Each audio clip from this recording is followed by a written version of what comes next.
وہی شروع سے آپ کے سامنے رکھا کہ جو بھی 40 دن اخلاص رکھے گا اس کی زبان پہ حکمت کے دروازے جاری ہو جائیں گے۔ حکمت، عقل بہت بڑی نعمت ہے، بہت بڑی نعمت ہے، اور اگر حکمت و دانائی نہ ہو تو ہر چیز وبال جان بن جائے گی۔ آئیے ذرا ایک روایت اور پیش کرنا چاہتا ہوں اور پھر مرحوم کے لیے چند جملے پیش کروں گا کہ اخلاص، آج سب اگر فصیح جعفری مرحوم کو اگر یاد کر رہے ہیں تو ان کے اخلاص کی وجہ سے، میں اتنے لوگ آئے ہیں تو ان کے اخلاص ہی کو ذہن میں رکھ کے آئے ہیں نا، کہ کوئی دنیا سے چلا گیا ہے اخلاص رکھتا تھا خدمت کے اندر، اس میں یہ تفریق نہیں تھی یہ اپنا ہے بیگانہ ہے، یہ اپنا ہی ہے اگر اہل بیت کا ماننے والا ہے۔ ہر وہ شخص ہمارا اپنا ہے جو آل محمد کا ماننے والا ہے۔ میلاک اور کرائٹیریا، عزیزان گرامی، نہ میری آپ سے رشتہ داری نہ آپ کی میرے سے، ہماری محبتیں صرف آل محمد کی وجہ سے ہے۔ ہمارا اگر آج کوئی رشتہ ہے تو سب سے بڑا رشتہ ولایت کا رشتہ ہے، اور وہ اخلاص پہ استوار ہے۔ اگر اخلاص نہ ہو تو یہ رشتہ کچھ بھی نہیں ہے۔ اگر ہمارا یہ رشتہ سب سے مضبوط رشتہ ہی ایمان کا رشتہ ہے۔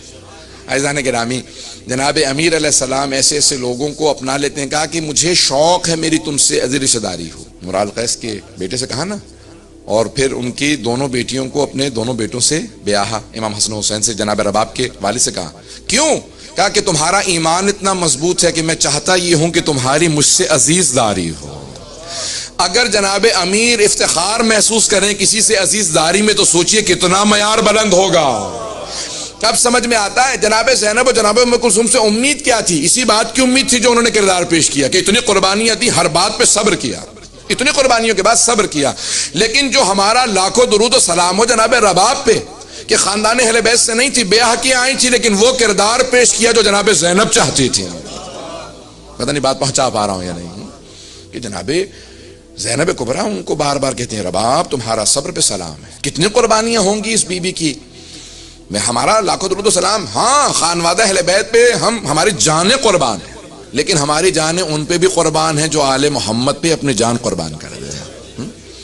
ہر چیز قربان کرنے کے بعد پھر بھی اور کیا کہہ رہی ہیں؟ ہر قربانی کے بعد کہہ رہی ہیں کہ پروردگارا جو کچھ ہم نے تیری بارگاہ کے اندر پیش کیا ہے یہ تیرا حسین ہے، یہ تیرا ولی ہے، یہ حجت خدا، پروردگارا یہ تیری حجت ہے، میں ہر چیز قربان کرنے کے لیے تیار ہوں۔ اولاد کا نذرانہ پیش کرنا بہت مشکل کام ہے، لیکن جناب رباب قربانی پیش کرنے کے بعد لرز نہیں رہیں، گھبرا نہیں رہیں، پھر بھی ایک ہی بات کہہ رہی ہیں پروردگارا جو کچھ تھا میں نے دے دیا ہے، قبول کرنا تیرا کام ہے۔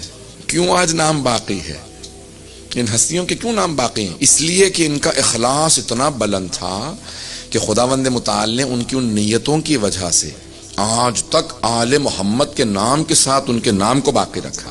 اب چاہتے تو دنیاوی سودا کر سکتے تھے کہ بھئی ٹھیک ہے ہم مدینے میں رہیں گے، جناب سید الشہداء نے سب کو اجازت دی تھی، جو رکنا چاہتا رک جائے۔